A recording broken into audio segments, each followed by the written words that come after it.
ना जी, अहमदाबाद से। पूज्य महाराज जी, राधे राधे। महाराज जी, ये कैसे पता चलेगा कि मुझे जो दुख मिल रहे हैं वो मेरे कर्मों का फल है या भगवान कृपा कर रहे हैं? देखो, है तो कर्मों का ही फल। कोई भी हो, अवश्य में भोक्तव्यम कृतम कर्म शुभाशुभम। समझना, जो हमारे शरीर की रचना हुई वो दो कर्म से हुई, पाप और पुण्य। इसकी रचना, मनुष्य देह की रचना पाप और पुण्य से होती है। देव देह की रचना केवल पुण्य से होती है। यातना देह की रचना जो नरक में होता है, शरीर मिलता है, वो केवल पाप से होती है। अब ये रचना पाप और पुण्य दोनों से हुई है, तो इसको सुख और दुख दोनों मिलेंगे। सुख कौन से? बनावटी माया के। क्या सुख? इतना रुपया, इतना पैसा, इतना पद, इतना भोग सामग्री, परिणामता हाथ में कुछ नहीं। कहां से चलोगे?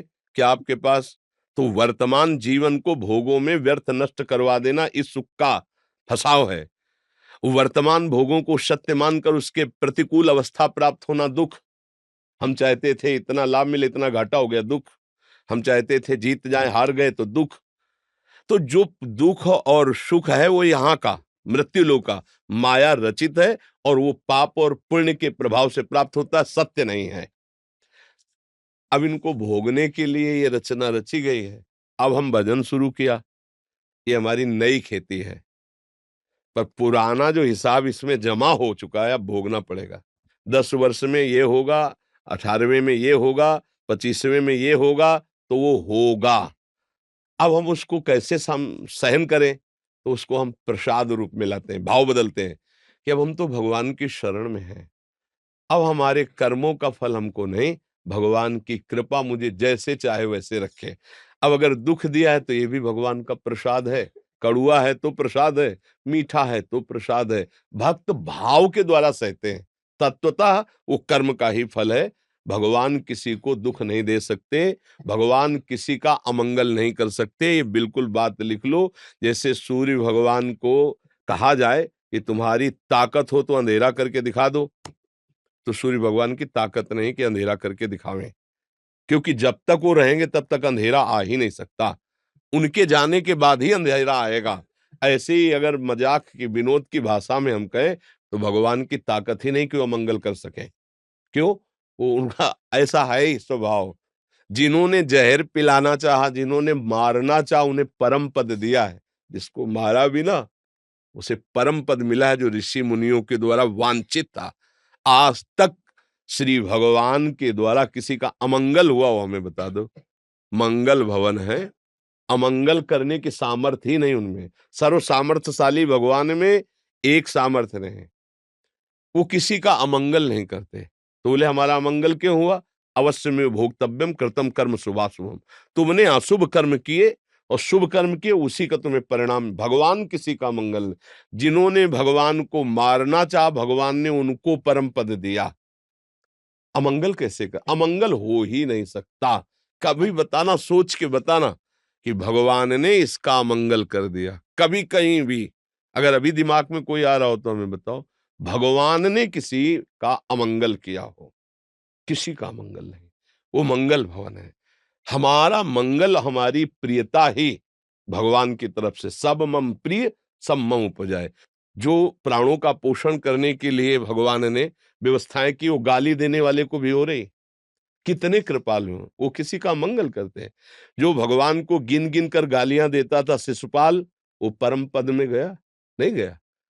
ये जितने भी दैत्य राक्षस सब परम पद में गए। जब राम भगवान अवतार लिए और जब राम रावण का युद्ध हुआ, पूरा युद्ध समाप्त हो गया, तब इंद्र ने अमृत वर्षा की भगवान की आज्ञा से। तो भालू कपि जो थे वो जीवित हो गए, एक भी निशाचर जीवित नहीं हुआ। तो पूछा गया कि प्रभु ये आश्चर्य, अमृत वृष्टि तो दोनों दल में हुई, लेकिन एक भी निशाचर नहीं जिया और भालू कपि सब जीवित हो गए, ऐसा क्या? तो बोले निशाचर सब जीवन मुक्त हो गए, क्योंकि सामने राम जी थे और भालू कपि के सामने राक्षस थे। राक्षसों के सामने राम जी थे। वो मरते समय राम जी को देखा तो परम पद में गए, और इनका मरते समय दर्शन था सामने राक्षसों का, तो अमृत वर्षा हुई और ये जीवित हो गए, एक भी निशाचर जीवित नहीं हुआ, क्योंकि सब परम पद को प्राप्त हुआ। भगवान ने जिसे दंड भी दिया तो वो परम पद में आरूढ़ हुआ, जो बड़े बड़े ऋषि मुनि साधना करके प्राप्त करना चाहते हैं। तो अगर हम भाव से कहते हैं, शरणागत है, कि अब जो भी दुख सुख प्रसाद हो श्री भगवान के द्वारा ही निर्धारित है, क्योंकि हम भगवान की शरण में हैं, तत्वतः वो कर्म ही है। भगवान किसी को दुख नहीं देते, भगवान सुख समुद्र है, भगवान किसी का अमंगल कर ही नहीं सकते। हमारे कर्म ही हमका नाना प्रकार के दुख और अमंगल देते हैं, अन्यथा नहीं।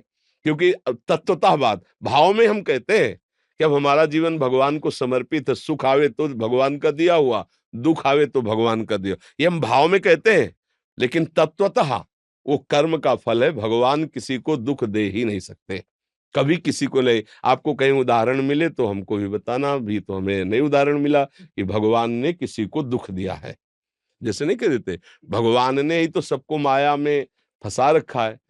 तो हमें लगता है कि भगवान ने नहीं फंसा रखा, आप फंस गए हो, आप ही ने है। भगवान तुम्हारे सामने आके बोले हैं क्या कि तुम व्यभिचार करो? भगवान बोले थोड़ी तुमसे कि मदिरा पान करो। भगवान तुमको कहा है क्या हत्या करो, तुम लूटपाट करो? भगवान ने कहा है? भगवान ने तो गीता में जो कहा वो पढ़ लीजिए, भागवत में जो कहा वो पढ़ लीजिए। संत जन उन्हीं के तो गीत गा रहे हैं, कहीं भगवान ने आदेश के। और भगवान ने कहा है ऐसा करोगे तो ऐसा दंड मिलेगा, ऐसा करोगे तो ऐसा फंस जाओगे, ऐसा करोगे तो मुक्त हो जाओगे। तो कहते हमको क्यों बना दिया, हमको क्यों फंसा दिया? लोग प्रश्न करते हैं, हमको क्यों फंसा दिया, हमको क्यों बना दिया? तो अब लौट के आओ, तुम देखो, खोजो, तो पता चलेगा कि खोजने वाला नहीं रहा, जिसकी खोज हो रही थी, जब मिला तो दो नहीं रहा, वो एक ही रहा। अर्थात आप वही हो, भगवत स्वरूप हो, अपने स्वरूप को भूलकर, अपने महिमा को भूलकर इस देह भाव में फंसकर गलत आचरणों में चले गए तो आप बन गए। नहीं, आप वही हो। जब कोई अपने स्वरूप में आता है तो अपने लोग भी कहने लगते हैं ये तो संत नहीं, ये तो साक्षात भगवान है, कहने लगते हैं ना। क्यों? क्योंकि अब आ गया स्वरूप, उस बातों को छोड़ दिया। जब अपने स्वरूप में आए तो भगवान का अंश तो था ही, वो भगवत स्वरूप हो गया। तो बहुत सावधानी से, हमें भगवान कभी दुख या कभी अमंगल कभी नहीं दे सकते, उनका स्वभाव ऐसा नहीं। भगवान शंकर कहते हैं, उमा राम स्वभाव जे जाना, ताई भजन तज भावनान। भगवान बहुत करुणा समुद्र है। हाँ, अब आप ऐसे आचरण कर रहे हो तो कानून बना है। देखो, जैसे पिता बहुत दयालु है, पर आपके साक्ष्य मिल जाएं, पुत्र हो आप, वो न्यायाधीश है, साक्ष्य मिल गए कि आपने हत्या की है, वकालत पुष्ट हो गई, तो वो भारतीय कानून के अनुसार दंड देगा, देगा, देना ही पड़ेगा उसे, नहीं देना पड़ेगा? साक्ष्य है, वकील है, और आपने हत्या की है, आप पुत्र हो, पिता न्यायाधीश है, तो अगर वो अपने पदवी का सदुपयोग करेगा तो वही सजा देगा जो एक गैर को सजा देता है। ऐसे ही जब आप धर्म शास्त्र के विरुद्ध आचरण करते हो तो परम कृपालु भगवान पवित्र करने के लिए विधान बनाए हुए हैं। दंड विभाग धर्मराज जी के पास है, जैसे जल विभाग है ना, वरुण जी के पास है। अग्नि विभाग अग्नि देवता के पास, जो तेज विभाग, ऐसे अलग अलग विभाग है। अब अभी कोई गलत काम करो तो मार डंडो, अभी पुलिस आपको अंदर करेगी। तो क्या ये बात प्रधानमंत्री को पता है क्या? क्या प्रधानमंत्री ने आदेश किया है क्या? कानून बना हुआ है, समझ रहे ना? कानून बना हो, वो कानून की व्यवस्था में दंड मिल रहा है। अब ये तो एक देशीय शरीर वाले हैं, वो सर्वज्ञ सर्व समर्थ हैं प्रभु, उन्होंने बताया ये करोगे तो ये दंड मिलेगा, ये करोगे तो ये दंड, सब शास्त्रों में लिखा है। अब वही दंड जब भोगना पड़ता है तो बोले भगवान बड़े ऐसे ऐसे, भगवान को कहते हैं, भगवान को दोष देते हैं। आप अपने कर्म को देखो, किसी ने प्रश्न किया ये ऐसा ऐसा, एक छोटा बच्चा गर्भ में पल रहा है, वो बेटी है, या थोड़ा सा कुछ अंग में आपने अल्ट्रासाउंड कराया, सलाह ली, और बेटा जो है थोड़ा सा माइंड ऐसा है या कुछ ऐसा है, हटा दो। शास्त्र में ऐसा विधान तो नहीं है ना। भ्रूण हत्या, गर्भ, अब ये क्या करेगा? अब आगे जो सुशील सज्जन भावना तुम कर रहे हो ना, बड़ी बच्चा हमारा बढ़िया होगा, वो थप्पड़ मारेगा तुम्हारे, और तुम्हारे घर से ही, तुम्हारी संपत्ति से ही तुमको बाहर निकालेगा, और तुम फिर वो कष्ट प्राप्त करोगे जो उस नादान अबोध पलते हुए बच्चे को तुमने हिंसा कराई थी। वो नाना प्रकार के क्लेश किस रूप में आएंगे। अब इसमें भगवान क्या करें? भगवान ने कहा था क्या तुम ये अपराध करो? भगवान ने कहा था तुम ये अपराध करो? अपराध करते समय सोचते हो कि वो सर्वज्ञ देख रहा है? यमराज जी को, धर्मराज जी को पूछना नहीं पड़ता, न्याय विभाग यहीं सबके बैठे हैं, चित्रगुप्त, वो एक एक सेकंड की बात लिख रहे हैं। बात समझना, तुम यहाँ भेजे गए हो, सरकारी आदमी हो। साधन धाम मोक्ष कर द्वारा, पाई न जे परलोक संभारा, सो परत्र दुख पावई, सिर धुनि धुनि पछताए, काल ही कर्म ईश्वर मिथ्या दोष लगाए। काल ही कर्म ईश्वर, अरे भगवान की ऐसी इच्छा थी। अरे नहीं, भगवान की इच्छा से तो तुम्हें मानव देह मिला है। अब तुम भजन करके भगवान की प्राप्ति कर लो, जो दुख सुख आवे उसे सह लो। भगवत प्रसाद मान के सहने में अच्छा लगता है, और अपना कर्म मान करके थोड़ा-सा कोई उपाय सोचते हैं कि कैसे ये नष्ट हो जाए, और जब हम मानते हैं भगवान की कृपा प्रसाद से मिला हुआ है, तो हम आनंदित भी रहते हैं और सह भी जाते हैं, और जो भजन करते हैं वो मिटाने में ना लगाकर भगवत प्राप्ति में करते हैं। तो हमें तो ऐसा भाव लगता है। किसका प्रश्न था? हाँ, तत्वतः हमारे ही कर्म का हमको फल मिलता है। नहीं, भगवान कभी किसी को दंड देना नहीं चाहते। भगवान तो सबका भरण-पोषण, आनंद, सुख यही वर्धन करना चाहते हैं। पर हम जानबूझकर ऐसे कर्म करते हैं कि जिनका फल दुःख ही मिलता है। अच्छा, कौन चाहता हमें दुःख मिले? कोई नहीं चाहता प्रायः, सब सुख चाहते हैं। और कर्म सबसे ऐसे बने जिनका परिणाम दुःख है, तो इसीलिए दुःख भोगना पड़ता है। सुख चाहते हो तो सुख वाले कर्म करो, दुःख चाहते हो तो दुःख वाले कर्म करो, पर चाहते सुख हैं और कर्म करते दुःख वाले हैं, कैसे बनेगा? आप पराई माता बहनों की तरफ गंदी दृष्टि रखोगे, पापाचरण करोगे तो नरक नहीं जाओगे। कामा, क्रोधा तथा लोभा तस्मादेव त्रयं त्यजेत। भगवान कह रहे हैं अगर दुःख और नरक न जाना हो तो ये तीन छोड़ दो, काम, क्रोध और लोभ। इन्हीं से हिंसा पापाचरण होता है। अब कहाँ बात भगवान की माने? अब जब पापाचरण की और दंड उपस्थित हुआ, तब हम सोचते हैं कि हमें बचाया नहीं, हमने पुकारा था। तो तुमने भगवान की बात मानी? जब भगवान पुकार के कह रहे हैं कामा, क्रोधा तथा लोभा तस्मादेव त्रयं त्यजेत, तब तुमने मानी नहीं, तो अब भगवान भी नहीं सुनेंगे, अब दंड मिलेगा। अब दंड के बाद जब पवित्र होगे तो फिर सावधान हो, कोई गलती ना हो। ऐसे भोगते भोगते हमें अनंत जन्म व्यतीत हो गए।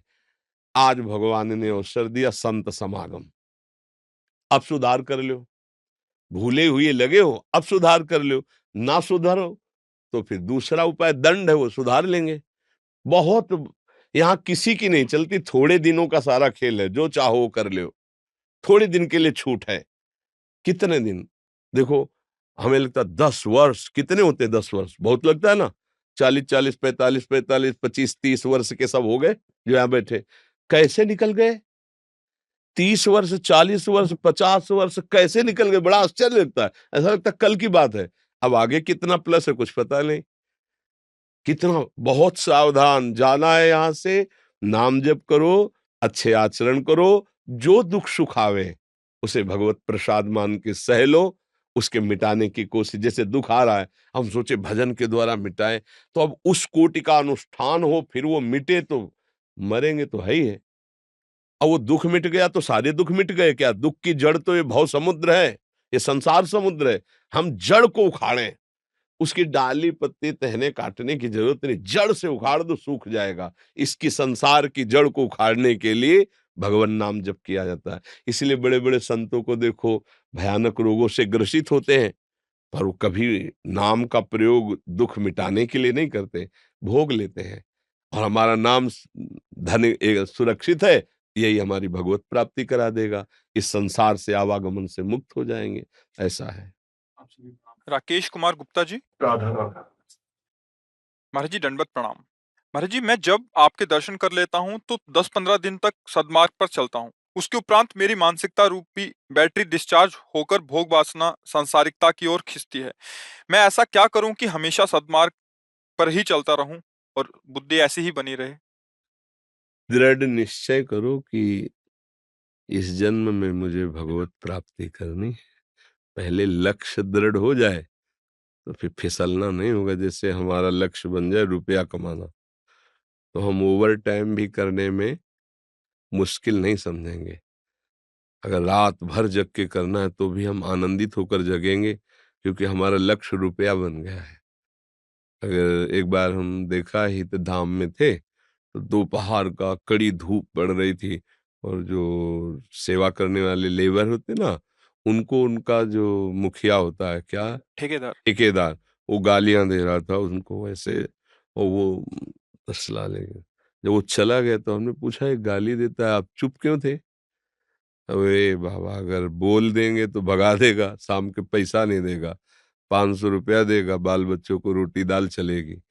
500 रुपया लक्ष्य होने के कारण वो कड़ी धूप और गालियां सह करके भी वो कार्य कर रहा है। लक्ष्य में ताकत है। लक्ष्य सहारा है उसको कि 500 रुपया शाम के मिलेगा। हमारा लक्ष्य बन जाए भगवत प्राप्ति, तो अब उसके जो विपरीत है वो हम सह जाएंगे। ऐसे भला कोई गाली दे तो लड़ाई हो जाएगी। और वो सह रहा है कि ठेकेदार अगर इसको जवाब दिया पलट के तो शाम के पैसा नहीं देगा या अभी भगा देगा। लक्ष्य ने सहाया उसको। उसका लक्ष्य था 500 रुपया शाम के मिलेंगे। हमारा लक्ष्य बन जाए कि हमें भगवत प्राप्ति करनी है, तो जिस भाव से, जिस क्रिया से, जिस वस्तु के सेवन से भगवत प्राप्ति में बाधा पड़ेगी, वो अपने आप हमें अच्छा नहीं लगेगा। और जिस वस्तु से, जिस भाव से, जिस क्रिया से भगवत प्राप्ति हो जाए, उसमें हमारी रति हो जाएगी। क्योंकि हमारा लक्ष्य नहीं बना भगवत प्राप्ति। और जो ये कि मिल के जाने का, तो ऐसा समझो कि जैसे आप आए हो, तो धाम है यहाँ, संत समागम है, तो आपके अंदर भागवतिक परमाणु प्रबल है। ऐसा नहीं कि नहीं थे, हैं। अब वो प्रबल हुए। अब जहाँ 10-15 दिन बाहर का दृश्य देखा, खान-पान वैसा, तो ये परमाणु फिर कम हुए। इसीलिए कहा जाता है, तन ही राख सत्संग में, तो मन ही प्रेम रस भेव। अगर हमारा तन और मन दोनों सत में रहे, तो हमारा टिका रहे। पर हमारा तन तो जहाँ यहाँ से गए तो असत कार्यों में भी लग जाता है, तो बैटरी डिस्चार्ज हो जाती है। असत कार्यों से अध्यात्म बलहीनता आती है और सत कार्यों से अध्यात्म बल पुष्ट होता है। अब यहाँ कार्य बना आपका सत्कार्य, इसमें यहाँ का कोई प्रभाव नहीं, आपका प्रभाव बना। आप भाव से पैसा लगा के, चल के, कष्ट सह के, लाइन में खड़े होकर आप संत समागम के लिए आए, ये आपका महान कर्म बना। इसने आपके हृदय में अध्यात्म बल प्रकट किया। अब जब आप असत कर्म किए सांसारिक, फिर वो दब गया। अगर हम रोज सत्संग सुने, नाम जप करें, हमारा ये लक्ष्य बन जाए कि इस जन्म में मुझे भगवत प्राप्ति करनी है, मैं जीवन मुक्त होना चाहता हूं, तो अपने आप जो आपको अनुभव होता है कि अध्यात्म शक्ति क्षीण हो जाती है, वो फिर नहीं क्षीण होगी। लक्ष्य दृढ़ हो जाएगा तब। आप देखो, नाम निरंतर कहाँ जप पाते हैं, अभ्यास नाम का। आपका लक्ष्य नहीं भगवत प्राप्ति, तो इसलिए ऐसा होता है। पर बराबर तो आप आ नहीं सकते कि हर 15 दिन में आ जाए।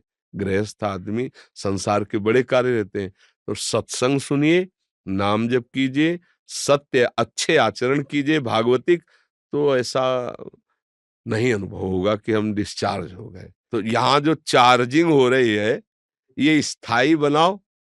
चार्जिंग मशीन भी होती है ना, सेल जैसे डिस्चार्ज हो जाए तो उसमें लगा दे चार्ज, तो ये सत्संग चार्जिंग मशीन है। सत्संग सुनते हैं आप रोज? है? जी, जी। रोज सुनते हैं? रोज रोज अच्छा, नाम जप करते हैं? रोज गुरु हाँ, तो हमें तो नहीं लगता फिर डिस्चार्ज हो जाता। गुरुजी, आंखें ही सत्संग से और आपकी वाणी से शुरू होती है, उसी से दिन ठीक चलता है। और जिस दिन व्यस्तता के कारण नहीं सुन पाए, जी। तो उस दिन शाम को ऐसा लगता है कि दिन भर में बहुत गलतियां की हैं। आपका आहार ठीक है? आहार बिल्कुल है? जी बिल्कुल। तो फिर आपको अनुभव कैसे होता है कि हमारी बैटरी डिस्चार्ज हो गई 10 अध्यात्म? दिन में आप वृंदावन आ जाते हैं और आपके दर्शन हो जाते हैं। ये आपकी प्रीति है। इसमें हमें लगता है कि ये प्रीति है। प्रेम में ये ऐसा अनुभव होता है। बकाया जैसे आपका सत्संग चल रहा है, आपका नाम जप चल रहा है, डिस्चार्ज हम तब समझते हैं जब हमसे पाप होने लगे। जब हमारा अध्यात्म चार्जिंग बढ़ती है, तो अच्छे कार्यों की तरफ हम चलते हैं। और जब हमारी अध्यात्म शक्ति ढक जाती है, तो पापाचरण होने लगता है। पापाचरण तो होता नहीं कि होता है। नहीं, तो फिर आप वो, आपसे संपर्क में आने के बाद जीवन बदल गया गुरु। हाँ, तो फिर हम उसको डिस्चार्ज ना कहें, उसे चाह कहें कि 10 दिन बाद, 10 दिन तक तो हम सह जाते हैं, 10-15 दिन के बाद ऐसी चाह होती है कि आपसे पुनः मिलें। हाँ, वो चाह होती है। अ, अगर हम ये ऐसा शब्द कहते हैं कि हमारी बैटरी लो हो जाती है, तो फिर वो आपको अधर्माचरण में ले जाएगी, पापाचरण में ले जाएगी, पर ऐसा नहीं है। तो ये प्रीति का भाव है, ये चाह का है कि कम से कम 15 दिन में एक बार तो मैं देख लूँ, 15 दिन में एक बार प्रगट तो मिल लूँ। इस ये कोई मतलब हानि वाली विषय नहीं है। हाँ, आप जैसे चल रहे हो भगवान की कृपा है, आप सुदृढ़ भाव लेकर ऐसे चलते रहना, फिसलना मत। तो आप देखना इसी जन्म में जो लाभ प्राप्त करने के लिए मानव देह मिली है, वो आपको समझ में आने लगेगा। बस हम उनके हैं, थोड़ा असत मार्ग में भटक गए हैं इसलिए हम समझ नहीं पा रहे। सत मार्ग में चलेंगे तो जैसे निर्मल और शांत जल में नीचे क्या दिखाई देता है, ऐसे सत मार्ग में चलने से हृदय शांत और निर्मल होने लगता है। वही परमात्म साक्षात निर्मल जन मन सो मोहि पावा। जहाँ मन निर्मल हुआ, सोई आप यहाँ भी जैसे बैठे आनंद ले रहे हैं, तो वहां भी आपको अनुभव होने लगेगा कि मानो हम आपके सामने बैठे हैं या प्रभु आप आए। आंखें बंद करके देखे तो हाँ, भाव में आप देखोगे तो साथी मिलेंगे हम तुम। अगर सत्संग सुनते हो, नाम जप करते हो, अच्छे आचरण करते हो, तो आप गौर से देखना, आपके दिमाग में हम होंगे, दिमाग में प्रभु होंगे, दिमाग में संत होंगे, दिमाग में गुरु होंगे। तो फिर दूरी, अब ये तो प्रेम का विषय है कि हमें प्रगट में चाहिए, हमें प्रगट में दर्शन चाहिए, प्रगट में सानिध्य चाहिए। प्रेम केवल उसमें बर्दाश्त नहीं करता, उसको प्रगट में, जैसे सर्वांतर्यामी भगवान सब जगह हैं, पर प्रेमी इतने से संतुष्ट नहीं होता। हमें प्रगट चाहिए, हमसे मिले, हमसे प्रगट मिले। अंतर्यामी रूप में तो सबसे सबके हृदय में विराजमान हो, लेकिन काम नहीं चल रहा। हमारा काम चलेगा, हमसे प्रगट मिलो, हमसे बात करो, हमें स्वीकार करो। ये प्रेम का स्वरूप, वही आपके भाव अंदर आ रहा है। तो इसलिए धन्यवाद का भाव है ये। आप खूब नाम जप कीजिए, अच्छे से चलिए। पूनम शर्मा जी, सुनील शर्मा जी। श्री हरिवंश गुरुदेव भगवान। गुरुदेव भगवान, आपके चरणों में कोटि-कोटि प्रणाम। परम पूज्य गुरुदेव भगवान, जब से आपकी शरण में आए हैं तब से जीवन में कोई प्रश्न नहीं रहा। हम दोनों पति-पत्नी अष्टयाम सेवा में सुबह मंगला और श्रृंगार आरती इस शरीर के पति करते हैं, उसके बाद वो ऑफिस चले जाते हैं, उसके बाद की सेवा मैं करती हूँ, बहुत शयन तक। सुंदर, बहुत गुरुदेव भगवान, क्या हमारी सेवा पूरी मानी जाएगी? बहुत हम आदि-आदि हाँ, अरे आदि-आदि का ये बायाँ हाथ, दायाँ हाथ तब पूरा शरीर होता है ना, तो पति-पत्नी को एक ही माना गया है। वो अर्धांगिनी कही जाती है ना, मतलब पुरुष एक अंग हुआ और स्त्री दूसरा अंग, दोनों मिलकर एक हुए। अर्धांग कहा जाता है ना, पत्नी को अपने धर्म भाषा में अर्धांगिनी कहा जाता है, अर्धांगिनी। बस अगर 4 पहर की आप कर लिए, 4 पहर की आप कर लिए, तो आठों पहर की पूजा हो गई। बहुत सुंदर, भगवान की बड़ी कृपा है कि आप पति-पत्नी मिलकर भगवत आराधना करते हैं। बहुत सुंदर, आप ऐसा ही कीजिए। जिस दिन छुट्टी होती है गुरुदेव, उस दिन दोनों मिलकर करते हैं हाँ, बैठ। बिल्कुल, बिल्कुल, जीवन की सार्थकता इसी में है। और ये जो अभी चर्चा हुई, इसका भी ध्यान रखना कि ऐसी भी पूजा बाहरी भी किसी से राग, द्वेष, अधर्माचरण ये ना हो, तो बढ़िया। देखो, भजन करना कठिन, करके बचाना कठिन, और बचा के पचाना कठिन, और जो पच गया तो सिद्ध हो गया। नहीं, भजन को बहुत छुपा के और दैन्यता पूर्वक निकल चलो। भगवान बड़े कृपालु हैं। अगर देखो, आप खुद अंदर से देखो, पहला शब्द निकला कि अब कोई प्रश्न नहीं रहा। ऐसे ही एक बार जब हृदय से निकल जाए कि अब कोई चाह नहीं रही, तो फिर बात पूरी हो जाएगी। जैसे अभी का स्वेच्छा से निकला ना कि अब कोई प्रश्न नहीं रहा, ऐसे एक दिन पूर्णता की बात ये निकल पड़े कि प्रभु अब कोई चाह नहीं रह गई।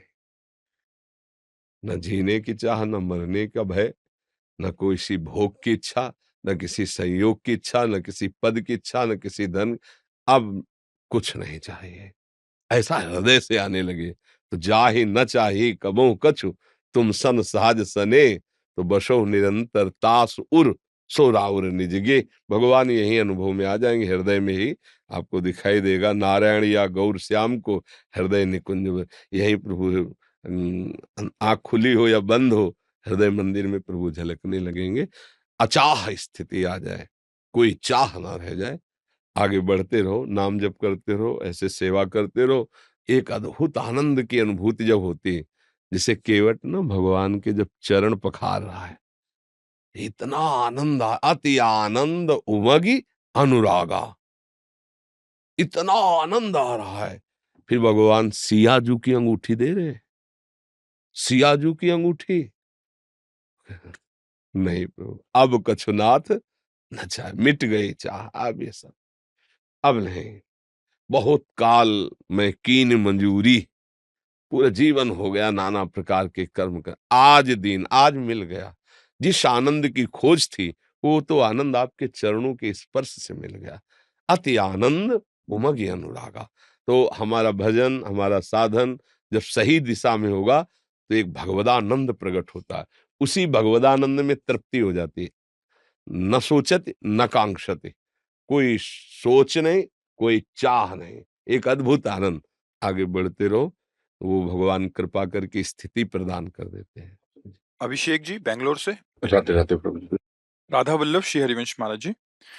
महाराज जी, मान लेने में और जान लेने में क्या अंतर है? भक्त मान के जानता है और ज्ञानी जान के मानता है। किसका प्रश्न है? आपका। हाँ, भक्ति में पहले माना जाता है फिर जाना जाता है। माना आप मेरे भगवान, गुरुदेव भगवान, फिर जब उनके द्वारा दी हुई उपासना है तो हम जान जाते हैं। और जो ज्ञानी होता है वो पहले जानता हो, बुद्धि प्रदान होता है, इसलिए मानना नहीं है। नेति नेति नाइति नाइति, ये नहीं है, ये नहीं है, ये नहीं है, ब्रह्म सत्यम जगन मिथ्या। और जाते जाते जब वो ना ना नहीं है नहीं है नहीं है, फिर पहुंचा है में, तो जो नहीं बोला था ना वो भी है। सर्वम खलमिदम ब्रह्म आ गया। पहले उसने ब्रह्म सत्यम जगन मिथ्या सब काट दिया, ये नहीं ये नहीं, लोक लोकांतर सब सब काट दिया, केवल ब्रह्म सत्य जगन मिथ्या, संपूर्ण मिथ्यात्व। अब जब सिद्ध हुआ जा करके तो उसको यही अनुभव हुआ, सर्वम खलमिदम ब्रह्म। और हमारी भक्ति की शुरुआत ही होती है सिय राम में सब जग ज्ञानी। यहाँ सिद्धा अवस्था जहां माना प्रभु को ता अनुभव हुआ, यहाँ मानने से हुआ तो ये सब जान गया। बहुत सरल मार्ग है, क्योंकि इसमें प्रभु जनाते हैं, सोई जाने जे देव जनाई और जानत तुम्हें तुम्हें हो जाई। तो इसमें अपने कोई मेहनत नहीं होती, प्रभु का आश्रय लिया, प्रभु की शरण माना, हमारे सर्वस्व प्रभु, जीवन धन प्रभु माना, जो गुरु जी ने पूजा के लिए दिया यही भगवान है, माना कि जो मंत्र दिया यही भगवान है, वो जान गया। अब देखो, बहुत विश्वास का विषय है कि हमारे भक्तों को उनके गुरु जी ने पाषाण दे दिया, कोई आकार नहीं, कोई रूप नहीं, कोई भगवान नहीं, और उन्होंने मान लिया कि गुरुदेव प्रदत्त हैं, भगवान है। सिलपिल्ले बाई की कथा आती है, धन्ना जाट की कथा, उसी से भगवान प्रकट हो गए, पा गए भगवान को। मान के भगवान को पाना ये भक्त का लक्षण है। और जान करके मानना, जहां भक्त की प्रारंभ में स्थिति आती है, यानी वहीं तो आता है माना ना, हार के माना ना, तो उसको वो बुद्धि प्रदान, उसको बहुत दौड़ाया जाता है वेदांत में। दौड़ते दौड़ते दौड़ते जब थक गया तब उसको समझ में आया सर्वम खलमिदम ब्रह्म, एक कण भी ऐसा नहीं जो ब्रह्म न हो। वही बात भक्त शुरू कर देता है, चिद चिद लक्षणम सर्वम राधा कृष्णमयम जगत बहुनाम जन्म नावंते ज्ञानवान माम प्रपद्यते वासुदेवा सर्वमिति समात्म। यहाँ शुरुआत की जाती है, सब में श्री भगवान है, बर्ताव करो ये देखकर सब में श्री भगवान है। उसने माना, जाना तो नहीं कि अभी से श्री भगवान है, जब माना तब फिर उसको दिखाई देने लगा, जड़ चेतन जग जीव जत सकल राम में जानी। अब वो जान गया सब में प्रभु विराजमान है। भक्त मान के जानता और ज्ञानी जान के मानता है, क्योंकि तर्क प्रधान है, बुद्धि प्रधान है, वो ऐसे कोई विश्वास नहीं। पहले हम उसको जानेंगे तब वो मानता है। और भक्त मान करके सरल हृदय है ना, वो जान जाता है। और संपूर्ण जानकारी भक्ति से ही होती है, पक्का समझ लो। ज्ञानी भी गुरु की भक्ति करेगा तभी उसको ज्ञान हो पाएगा, अन्यथा नहीं हो पाएगा। तो भक्ति स्वरूपानुसंधान भक्ति रे गरीयसी, भगवान शंकराचार्य जी ने कहा है कि आत्मबोध के लिए ही भक्ति सर्वश्रेष्ठ है समस्त साधनों में। क्योंकि इसमें क्या होता है कि बहुत सहजता है, सरलता है, भरोसा है, पकड़ है।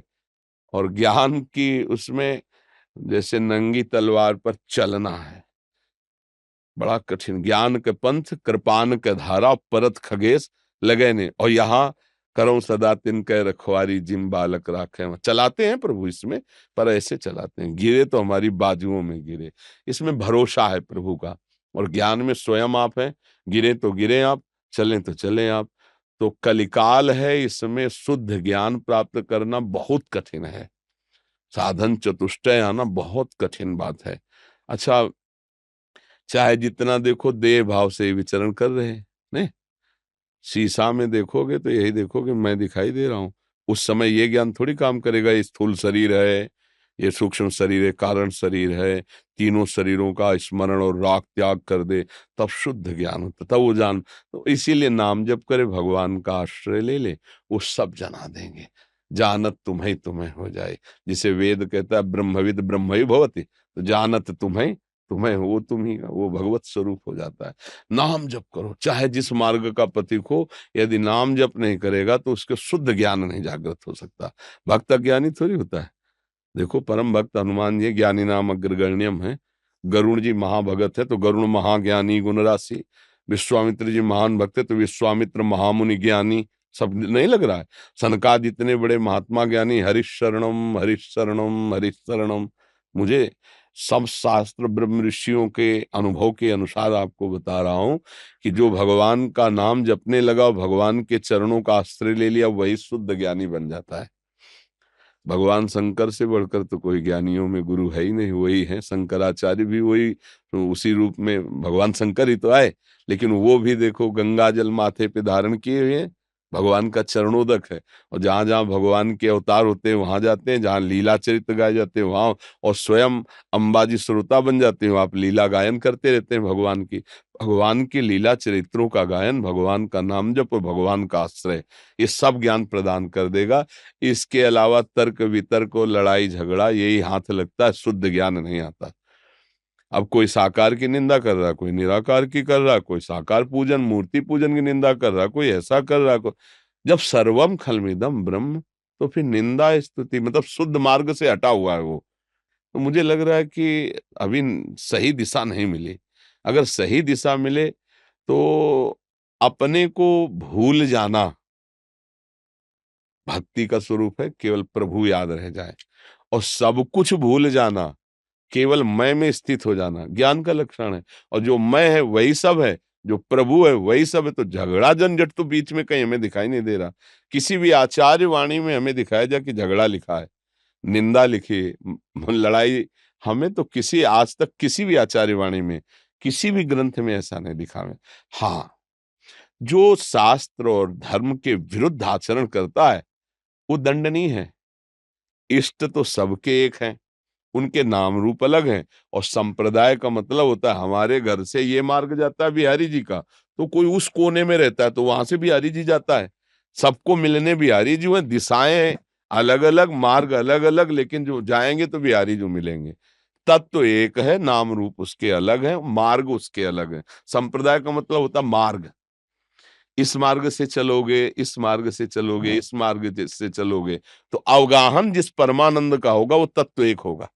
लड़ाई झगड़ा तो मुझे समझ, और बहुत है लड़ाई झगड़ा जो होता है, ये सब बुद्धि का खेल है। अभी ना तो ज्ञान है और ना भक्ति है। तो हमें लगता है भगवान का आश्रय ले ले, चाहे गुरुदेव मान करके, चाहे आराध्य देव मान करके, और नाम जप करे तो सब ज्ञान हो जाएगा। भजन नहीं है तो बातों से कहीं ब्रह्म का बोध नहीं होता, भजन से। देखो सन्यासी ज्ञानी जन जो है ना, प्रणव जपते हैं, ओम ओम ओम ओम। तो ओम भी तो भगवान का, ओमकार भगवान का नाम है, भगवान का साक्षात स्वरूप। तो संसार का चिंतन छोड़ना और प्रभु का चिंतन पकड़ना, यही सच्चा ज्ञान है। अब तुम प्रभु को निराकार मानो, साकार मानो, सर्वव्यापी मानो, जो मानो, पर प्रभु का चिंतन होना चाहिए, संसार का चिंतन छूट जाए। चाहे जिस मार्ग में चलो, अष्टांग योग तो चित्तवृत्ति का निरोध करके परमात्मा में लगाना, ज्ञान अपने स्वरूप के सिवा कुछ है ही नहीं, मतलब ब्रह्म के सिवा कुछ है ही नहीं, अन्य सब चिंतन बाधित कर देना, भक्ति अपने आराध्य देव प्रभु के सिवा कुछ है ही नहीं। दोनों में आना एक में ही है। जैसे भक्त की सिद्धावस्था, ब्रह्म नहीं, माया नहीं, नहीं जीव नहीं काल, अपनी सुदिना रही एक रहो नंदलाल। एक नंदलाल और एको ब्रह्म द्वितीयो नास्ति, ये ज्ञान है। हो क्या रहा है? अंतिम स्थिति भक्ति की क्या है? केवल प्रभु श्री कृष्ण। अपनी भी सुधि नहीं है, एक बचा ना, और उनको क्या है, सब सुधियां मिट गई, केवल मैं में स्थित हो गए। मैं जो ब्रह्म स्वरूप, खत्म खेल हो गया। एको ब्रह्म द्वितीय नास्ति। तो हमें लगता है अगर सही मार्ग से चला जाए और ज्ञान सही हो जाए तो झगड़ा, झंझट, निंदा, स्तुति ये सब खत्म हो जाए। जब सब जगह है, कण कण में है, तो जो मूर्ति पूज रहे हैं उनको निषेध क्यों किया जा रहा है? वही तो है, जब कण कण में है तो वहां भी विराजमान है। इसका मतलब ज्ञान अधूरा है, अभी ज्ञान पूरा नहीं। तो ज्ञान पूरा तभी होता है जब भगवान रूपी सदगुरुदेव वो कृपा करें। भगवान जना सोई जाने जिस देव जन, वो तुम्हें जना देंगे तो सच्ची। और ये जनाने के लिए भक्ति चाहिए, बिना भक्ति के नहीं। गुरु भक्त ही परम ज्ञानी होगा। गुरु और ब्रह्म में कोई भेद थोड़ी, गुरु साक्षात परब्रह्म, तस्मै श्री गुरुवे नमः। तो आराधना तो करनी ही पड़ेगी, भक्ति तो करनी ही पड़ेगी। अगर आराधना नहीं, भक्ति नहीं, नहीं, गुरु को साष्टांग दंडवत करना, उनकी आज्ञा में रहना, उनकी सेवा करना, उपासना है कि नहीं? उपासना है। साकार है कि नहीं है? निराकार वाणी है, पकड़ लो, हो तो रही वाणी, छाई हुई है वाणी निराकार, सब जगह छाई हुई है। अभी देखो ट्रांजिस्टर लाओ और लगाओ, कानपुर जो हो रहा है ना, यहीं से कानपुर वाली बात पकड़ लेगा, यहीं से लखनऊ वाली बात पकड़ लेगा, और तुम नहीं सुन पा रहे हो। यंत्र आया तो सुना दिया। ऐसे वाणी तो छाई हुई गुरु की, पकड़ लो। नहीं पकड़ पाएंगे। कैसे पकड़ेंगे? जब साकार रूप में हमारे सामने बैठ के ऐसे हमको समझाएंगे, तो आई ना उपासना साकार। भले पहुंचना वहीं है सबको, तुम उसे निराकार कहो, उसे ब्रह्म कहो, उसे राम कहो, कृष्ण कहो। तो हमें लगता है कि जो ये एक दूसरे की काट होती है, तर्क विवाद होते हैं, लड़ाई झगड़ा होता है, सुलझन ना होने के कारण होती है। अगर सही ज्ञान सुलझ जाए तो कोई प्रश्न ही नहीं उठता है। Inspector Pradeep Sharma ji, Jaipur police. राधे राधे राधे महाराज जी। महाराज जी, मैं पुलिस अधिकारी हूँ। कार्य करते समय झूठी गवाही के कारण अनजाने में कुछ लोगों के प्रति गलत कार्रवाई हो जाती है। इस पाप का भागी मैं या जिसने झूठी गवाही दी है, इस पाप से बचने का उपाय महाराज। अगर हम जानते हैं कि ये जो गवाही दे रहा है ये झूठी है, ये जानते हुए भी हम निरपराध को दंड विधान में सम्मिलित कर देते हैं, उसमें हम भी दोषी हैं। अगर आपको पता नहीं है और आप उस साक्ष्य देने वाले के अनुसार दंड देते हैं। महाराज जी, अगर साक्षी हम हों, इनका ऐसा भाव है कि हम कचहरी या न्यायाधीश के आगे इनकी गवाही तो मान्य, आपको जिसकी गवाही दे रहे हैं आपको पक्का सबूत मिलना चाहिए। वही कह रहे हैं कि झूठी गवाही। इसमें महाराज जी ऐसा है कि आमतौर पर महिला अपराध के संबंध में मेरा क्वेश्चन है, क्योंकि इसमें क्या है कि विधान ऐसा कर दिया है, संसद ने ऐसा कानून ही बना दिया जिसमें ये है कि महिला ने जो कह दिया वो फाइनल है। अब हमें पता है वो गलत कह रही है। हाँ, ये तो अब इसमें तो फिर हानि हो जाएगी। अब वो पाप किसके है? नहीं, इसमें तो बहुत बड़ी हानि हो जाएगी। मान लो अपनी वो किसी जलन को पूर्ति करने के लिए किसी के लिए कुछ भी बोल दे और उसको हम सपोर्ट करके दंड दिला दें तो बेचारा निरपराध मारा जाएगा ना। तो हाँ, तो वैसे फिर मतलब कहीं न कहीं तो हमको लौट करके इस विषय में देखना चाहिए। क्या ऐसा कानून बन चुका है? हमें तो पता नहीं कि मतलब जो बोले सो ब्रह्म वाक्य। नहीं, पर उसमें कई नहीं, इसमें इतनी तो ऐसा कानून तो मुझे नहीं लगता कि जो बोले सो ब्रह्म वाक्य, उसकी जानकारी करनी चाहिए। नहीं, ऐसा दुरुपयोग हो जाएगा। क्यों? कानून ऐसा है महाराज जी। आरोप लगा दिया महिला ने, अब सिद्ध करने की जिम्मेदारी सामने वाले पक्ष की होती है। तो ये कभी कभी बड़ा कठिन होता है कि हम अपने आप को निरपराध कैसे सिद्ध करें। तो ये कठिनाई के विषय में समझौता है। पर इसमें तो अधर्म हो ही जाएगा। अधर्म तो हो ही जाएगा ना। मान लो किसी द्वेषवश, ईर्ष्यावश या प्रलोभनवश किसी कारणों से, हमें नहीं कह रहे कि अगर कहीं ऐसा किसी भी माता बहन के साथ हुआ तो दंडनीय अपराध है, उसे अवश्य दंड मिलना चाहिए। पर अगर कोई माता बहन ईर्ष्यावश, द्वेषवश या किसी प्रलोभनवश किसी व्यक्ति को किसी केस में फंसा रही है और मुझे पता है कि ये झूठा है केस, तो जब निर्णय मिलेगा दंड का तो उसमें कहीं न कहीं हम भी तो हैं। नहीं, कानून में लिखा हुआ है ये कि ऐसी स्थिति में जब महिला और पुरुष की बात में से किसकी बात को मानना है तो महिला की बात को मानना है, कानून में है। हाँ, कानून में तो महिला अगर उसको झूठे फंसा रही, उसको दंड दिलाना चाहती है, तो अब उसमें फिर आप क्या कर सकते हैं? उसमें अब आप जानते हैं, लेकिन अब मुझे तो ये बात थोड़ा कम समझ में आ रही है। निर्भया कांड के बाद ये कानून में अमेंडमेंट कर दिया था। अच्छा, मुझे लगता है कि परीक्षण होना चाहिए, सच्ची बात होनी चाहिए। पुरुष में ही केवल विकार है ऐसा तो नहीं हो सकता ना, दोनों शरीरों में विकारों की उत्पत्ति होती है। तो अगर क्रोध विकार, ईर्ष्या विकार या द्वेष विकार के अंतर्गत ऐसे किसी को फंसाया जाए, हम कह रहे हैं अगर अपराध है तो दंड मिलना चाहिए। अगर वो निरपराध है और उसे फंसाया जा रहा है, तो मतलब निर्दोष को दंड मिलने से तो पूरा सिस्टम बाधित हो जाएगा। एक छोटा सा उदाहरण दूंगा मैं। एक बस में कंडक्टर ने एक महिला को रिजर्व सीट से उठा दिया जी और उसको कहा पीछे बैठ जाओ, ये रिजर्व सीट है, इस पे एक्स पर्सन बैठेगा। जी महिला ने नीचे उतरते ही थाने में आई और उसने ये आरोप लगाया इसने मेरे को घूर के देखा। अब घूर के देखना एक अपराध है कानून की दृष्टि से, महिला को गलत दृष्टि से घूरना। जी उसने देखा होगा घूर के, लेकिन उसने इस हिसाब से कि भाई इसी तू यहाँ से उठ जा। जी जी अब उस स्थिति में अब मैं क्या करूँ? अब उसका प्रारब्ध भोग भी उपस्थित होगा। अब तो कानून अगर बल है तो दंड विधान तो फिर लागू ही होता है। ऐसी स्थिति में हमारा हम कहाँ खड़े हैं उस स्थिति में, मैं ये जानना चाह रहा था। नहीं, कानून के अंतर्गत आप एक कानून के सेवक हैं, तो आपको कानून के अनुसार ही चलना होगा। हाँ, फिर इसीलिए बहुत सावधानी वर्णन की गई। नहीं, फिर राजा को भी नर्क मिलता है, ये भी ध्यान रखना। राजा को भी स्वर्ग और परम पद की प्राप्ति प्रजा से ही होती है, और राजा को भी नर्क और दुर्गति की प्राप्ति प्रजा से ही होती है।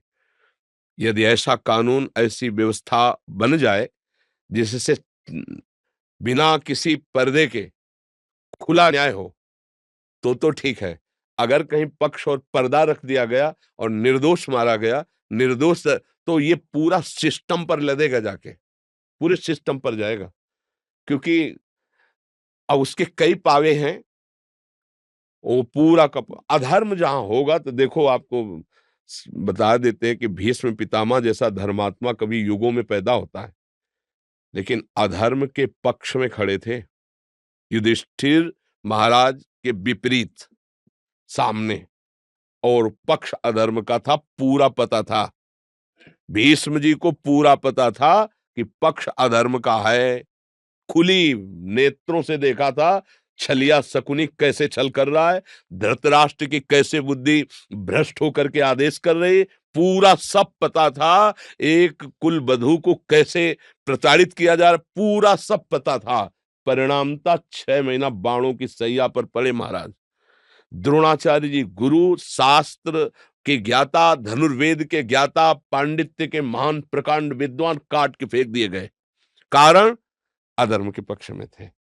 धर्म और अधर्म, जरूरी नहीं कि आप अधर्म करें, कोई भी कहीं भी कैसे भी। अधर्म तो अपना बमूल बोएंगे तो कांटे ही उसमें होगा, आम तो लगेगा नहीं। चाहे कोई बोए, कितना बढ़िया खेती बना के बोए, आम बोओगे तो फसल आएगी, ये तो आम रसीला मिलेगा। तो ये अब हमारी तो समझ में नहीं आ रहा, ऐसे तो बहुत ही गलत हो जाएगा। पर हम केवल इतना कहते हैं कि दंड, अपराधी को दंड मिलना चाहिए। अपराधी किसी भी ना तो जाति का माना जाता है और ना किसी धर्म का माना जाता है, सिर्फ अपराधी अपराधी होता है। हम इतनी बात मानते हैं कि अपराधी अपराधी है, वो किसी भी धर्म समुदाय का हो, वो ना धर्म का होता है ना समुदाय का होता है, वो सिर्फ अपराधी होता है। और जो अपराधी नहीं है उसे दंड ना दिया जाए, क्योंकि ऐसे तो बहुत तरह से शोषण किया जा सकता है, बहुत तरह से शोषण किया जा सकता है। अब उसने कुछ नहीं कहा और उसके ऊपर ऐसा तो फिर माना जाएगा ना कि हाँ, कि तो अब इसमें क्या है कि आप तो एक केवल निमित्त मात्र हुए, आप कोई दंड देने वाले नहीं हुए। जैसा उसने कहा उसके अनुसार आपने कहा, तो मुझे लगता है कि आप जान भी रहे हैं कि शायद ऐसा ना हो, पर कानून ऐसा है तो फिर आप निर्दोष ठहरेंगे, क्योंकि आप जानते हैं पर आप करें क्या, वो जो बड़ों ने आगे नियम बना दिया उसके अनुसार आपको भेजना पड़ेगा, आपको ऐसा करना पड़ेगा। तो अब आप क्या करें, आप जान तो रहे हैं, पर आप क्या करें, वो आगे बड़ा निर्णय ऐसा ऐसा है। तो इसमें तत्काल तो आपको दंड मिला ही कि आपका हृदय जला, तत्काल तो आपको प्रायश्चित मिला ही कि आपका हृदय जला, कि यार ऐसा नहीं होना चाहिए। अब आगे का हिसाब आगे वाला जानेगा, पर ये बड़ा मतलब डरावना विषय है, क्योंकि अगर कोई किसी राग द्वेषवश, किसी ईर्ष्यावश किसी को किसी के प्रति भी कैसा तो वो लागू हो जाएगा। तब तो बहुत डर के चलने की बात है भाई, कभी भी कोई किसी को कैसे भी। तो हमें लगता है कि कुछ ऐसी जांच होनी चाहिए जिसमें सत्य का निर्णय होना चाहिए, नहीं ऐसे कभी कोई फंसा सकता है। मान लो ऑफिस में जैसे है, आप ऑफिसर उसको डांट रहा है किसी कार्य के लिए, और वो अकेले है, मान लो उस समय, अब वो तत्काल लगा दे। हो रहा है ऐसा होता है, जैसे नव विवाह होता है आजकल की स्त्रियों के अंदर, उनको लगता है कि हम पुरुष के माता पिता के साथ नहीं रहे, अलग रहे। बीमार ससुर पे सब पे आरोप लगा देती है लज्जा भंग का, तो तुरंत एफआईआर होके, पहले तो ये कानून था कि लॉकअप में जाते थे जी फिर जब इसका प्रचलन बढ़ने लगा जी तब सरकार थोड़ा ढील हुई, और इसमें पुलिसकर्मी भी कुछ नहीं कर पाते। आपको कोर्ट में जाना ही जाना है, सारे गंभीर आरोप, क्रिमिनल एक्ट सब लग जाते हैं और सालों उसमें लग जाते हैं। हाँ, भगवान ही रक्षा करे, अब इस पे क्या।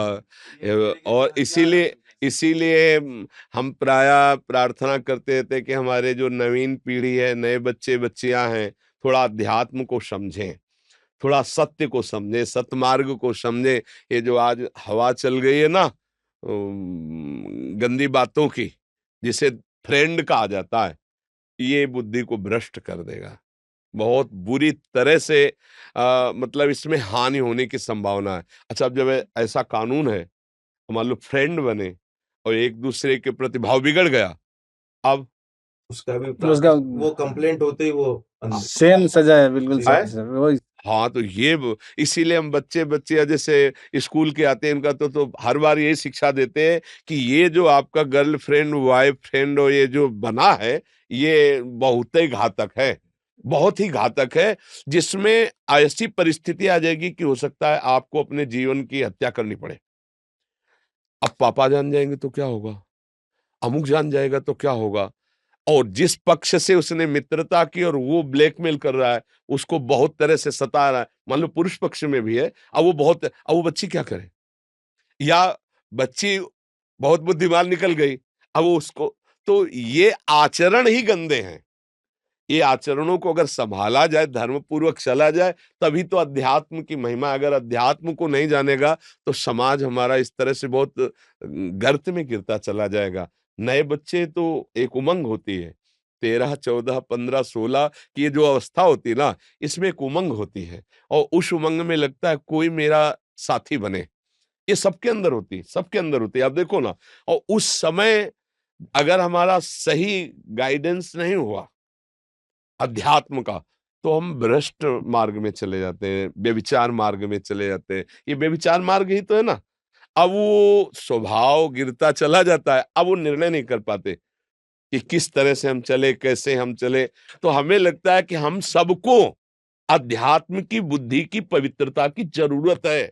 अगर बुद्धि अपवित्र हुई तो सब गड़बड़ हो जाएगा। तो आप जहां तक हो सके तहां तक बचाने की कोशिश करें।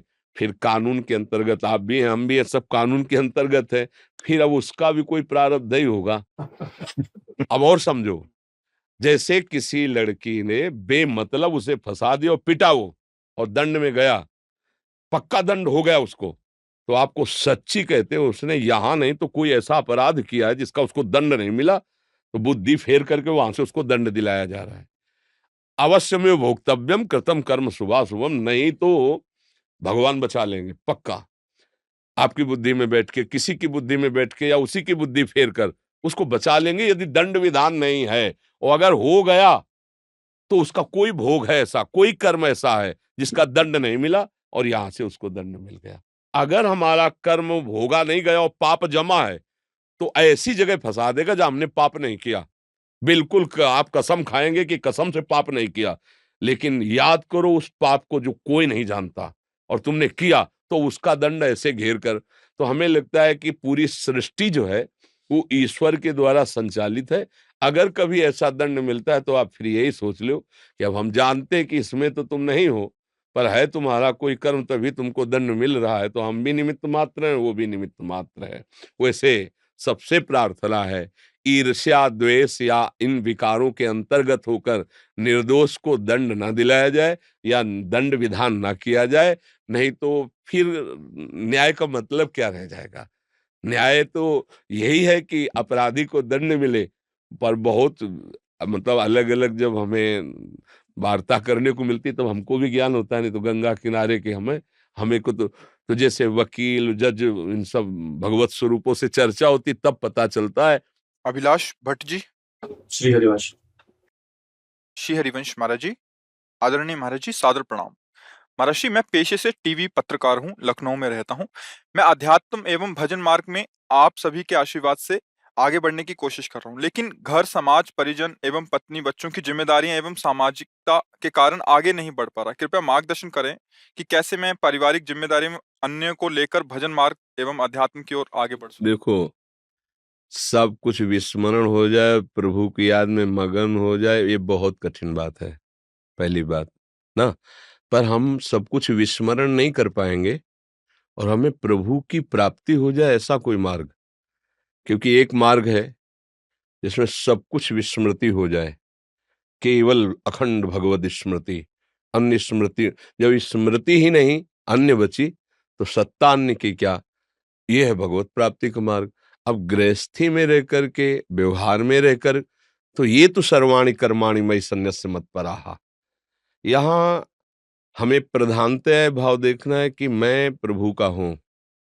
मानते हैं आप? मेरे द्वारा जो कुछ भी कार्य हो रहा है वो प्रभु की प्रसन्नता के लिए हो रहा है, इसको भी मानेंगे आप? हाँ। अब जो कार्य प्रभु की प्रसन्नता के लिए कर रहे हैं वो वस्तु अर्पित कर दीजिए, वो क्रिया अर्पित कर दीजिए, यत करोषि, जो भी कर रहे हैं, तो ये कर्म समर्पण से कर्म योग बन जाएगा और कर्म योग भगवत प्राप्ति करा देगा। तत्सुख भावना कर्मयोग से ही आती है, क्योंकि अखंड स्मृति तो एकांत सेवन करने वाला अभ्यासी कर सकता है। अब व्यवहार में जो उतरा हुआ है उसे बहुत से कार्य करने हैं, तो वो कैसे भगवत प्राप्ति करे? तो वो जो बहुत से कार्य कर रहा है, पहले ये स्वीकार करे कि मैं प्रभु का हूं, इसमें कोई संशय नहीं, ये शास्त्र सम्मत बात है, क्योंकि मैं भगवान का अंश हूं। भगवान स्वयं कहते हैं, ममैवांशो जीवलोके जीवभूता सनातन, हमारा सनातन संबंध श्री भगवान से है, हम उनके अंश हैं। तो हम हुए ना श्री भगवान के। भगवान मुझे कह रहे हैं कि तू मेरा है, ममैवांशो, मेरा अंश है, तो मुझे पलट कर बस यही स्वीकार करना है कि प्रभु मेरे हैं, मैं उनका हूं। ये बात स्वीकार, पहली भगवत प्राप्ति के लिए ये स्वीकृति जोर की, मैं प्रभु का, प्रभु मेरे। अब दूसरी बात, जब मैं प्रभु का हूं तो सारी सृष्टि प्रभु की है। कोई भी कार्य ऐसा नहीं है जो प्रभु के द्वारा रचा न गया हो, जो प्रभु स्वयं न बने हो। बनने वाले वही, बनाने वाले वही, शास्त्र प्रमाणित। ये बात आपने सुनी है, समझिए। तो अब जो आप बर्ताव कर रहे हो वो उन्हीं के आदेश का पालन करते हुए, चाहे वो व्यवहारिक हो, व्यापारिक हो, किसानी हो, सामाजिक हो, परमार्थिक हो, सब संपूर्ण सृष्टि में जिसके लिए जो आदेश है, जिसके लिए जो पद मिला है, जो कर्तव्य मिला है, वो अगर अपनी ईमानदारी से उस कर्तव्य का पालन करे और उसे भगवान को समर्पित कर दे तो उसकी स्मृति जागृत हो जाएगी। इसका फल होगा स्मृति। बीच बीच में भगवान नाम स्मरण करता जाए और वो कर्म बड़ी एकाग्रता से करके, पवित्रता से करके, धर्म पूर्वक करके प्रभु को समर्पित कर दे तो भगवत प्राप्ति हो जाएगी। कर्मयोग, ज्ञान योग, अष्टांग योग, भक्ति योग, इन सब का फल भगवत प्राप्ति है। पर ये पक्का ध्यान रहे कि अधर्म ना होने पावे। जैसे रसोई बनाकर प्रभु को समर्पित करना है तो हम पवित्रता, स्वच्छता आदि की विशेष वृत्ति रखते हैं कि अरे भगवान को भोग लगाना है, दूर रहना। ऐसे ही हमारे द्वारा कोई पाप कर्म न बन पाए, क्योंकि पाप कर्म बनेगा तो हम भगवान को समर्पित नहीं कर पाएंगे, फिर वो हमारे भगवत प्राप्ति में बाधा तस्मात् शास्त्रम प्रमाणमते कार्याकार्यो व्यवस्थित हो, शास्त्र प्रमाणित कार्य हो और वो भगवद अर्पित हो और बीच बीच में भगवान नाम स्मरण करता जाए तो निश्चित भगवत प्राप्ति हो जाएगी। अब इसमें वो लोग क्या परेशान है? हम ये तो नहीं कह रहे कि आरती करो, पूजा करो, मंदिर जाओ। तुम सुबह ऑफिस जा रहे हो, तुम्हारा मंदिर है। तुम जो व्यवहार कर रहे हो वो तुम्हारी पूजा है। बस धर्म पूर्वक करना, अपने पद के अनुसार, अपने व्यक्तित्व के अनुसार, अपने धर्म के अनुसार, और वो प्रभु को अर्पित कर देना, वही तुम्हें भगवत प्राप्ति करा देगा। ये भागवत धर्म है, शास्त्र प्रमाणित भगवत प्राप्ति का।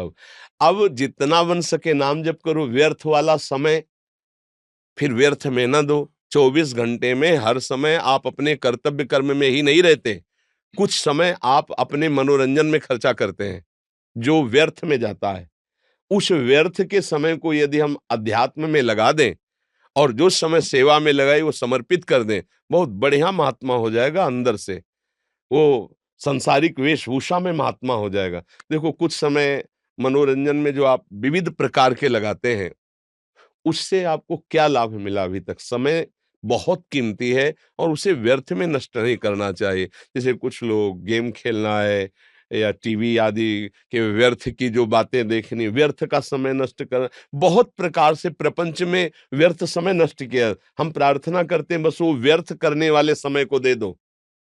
उस समय आप चलते फिरते, उठते बैठते, आपका मन बैठ कर न लगे तो आप टहलते हुए जैसे बने, माला से, काउंटर से आप नाम गणना करके जपिए, जिससे आपकी रुचि बढ़े। आज 10,000 नाम जप किया, आज 11,000 नाम जप किया, वो खाली समय में आप देख लो कितना आनंद आएगा। बहुत समय अपने लोग बर्बाद करते हैं, बोले चलो मनोरंजन करते हैं नाना प्रकार की व्यर्थ की चेष्टाओं से, हम उस मनोरंजन को कहते हैं। ये मनोरंजन अनंत जन्मों से करते चले आए, कभी नहीं हुआ। सच्चा मन का रंजन भगवान से होगा। भगवान का नाम है भक्त जन रंजन, भक्त के हृदय को आनंद प्रदान करने वाले, भक्त जनमन रंजन, भक्त के मन को आनंद प्रदान करने वाले। देखो, जब आप जैसे सीरियल देखते हो आपका मन लगता है, टीवी देखते हो, फिल्म देखते हो, मन लगता है। अगर कहीं भगवान की लीला दिखाई देने लगे तुम्हारे मानस पटल पर तो तुम्हारी दशा क्या होगी? झूठे खेलों को पैसा देकर 3 घंटा समय देकर तुम बिल्कुल विचलित नहीं होते और देखते रहते हो। और कहीं सच्चिदानंद लीला प्रकाशित हो जाए, आपके सामने प्रिया प्रीतम या आपके सामने सियाराम दिखाई दे रहे, जीवन सार्थक हो जाए। और यही देखने के लिए हम आए। सब कर्म भगवान को समर्पित करते हुए यदि हम नाम जप करें, अधर्माचरण बस न हो, तो भगवत प्राप्ति पक्की है। आपको इसमें कोई संशय? जी, जी। राधा राधा राधा राधा राधा राधा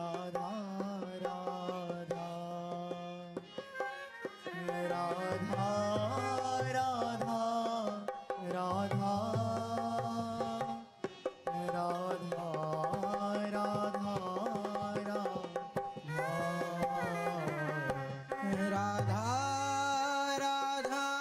राधा राधा